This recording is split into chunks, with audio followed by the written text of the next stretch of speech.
Another symbol of 16th century is Renaissance. European Renaissance really became the revolution in art. What is Renaissance? Renaissance is the mimics of the classical world.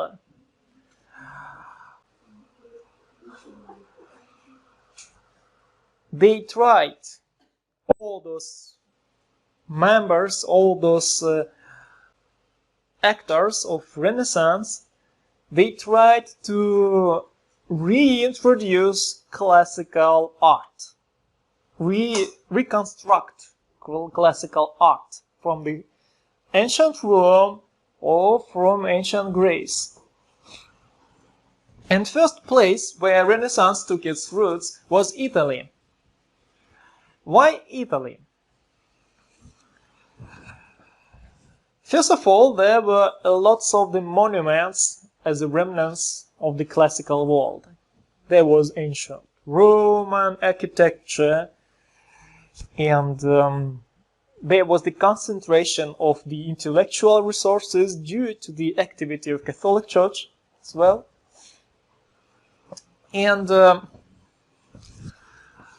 when in 1454 Ottomans conquered Constantinople, many intellectuals from Constantinople moved in Italy. Moved there, they brought some new arts, they brought new ideas, new fashion even, so on. They contributed to the intellectual life of Italy.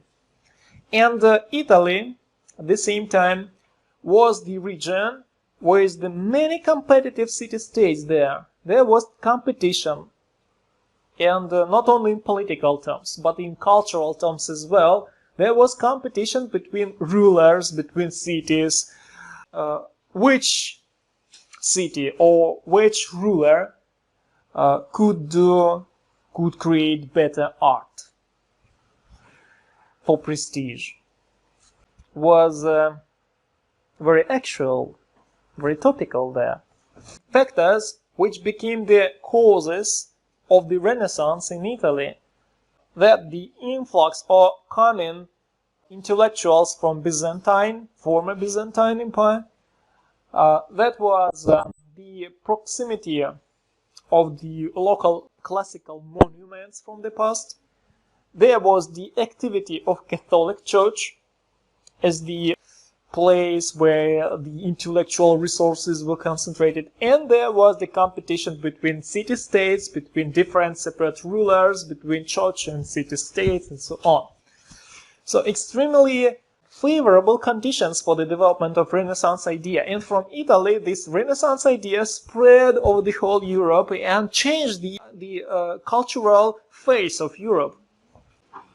This is some of the actors of Renaissance. Some of them: Michelangelo, Da Vinci, Shakespeare, Cervantes, who wrote Don Quixote, Erasmus of Rotterdam from Netherlands, who wrote Praise of Folly, he was the philosopher of his time, and Thomas More, who wrote Utopia, about the ideal world, and he lived in England, and then he was burned by Protestants in England because he continued to follow Catholicism. William Shakespeare, William Shakespeare, the creator of the theater, and so on. While Europe was passing through Renaissance, some groups of Europeans undertook very significant steps overseas in Americas during that day. Remember that in 1492 Christopher Columbus discovered America, and then a bit later Spanish and Portuguese they organized to conquer New World, mostly Spanish. You see Hernan Cortes and Francisco Pizarro. While the Hernan Cortes conquistadors they were, Hernán Cortés, from 1519 to 1521, conquered, having only about 500 warriors, 500 conquistadors from Spain, conquered large empire in New World, conquered Aztec Empire. They're populated by millions of people. In 1530s, Francisco Pizarro conquered the empire of Incas in Southern America, having only 160 warriors, 60 soldiers. He managed to conquer multi-millions empire.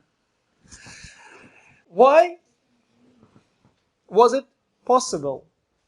Why did they succeed? Weapons, horses, iron. Weapon, horses, iron. All of these gave essential advantages,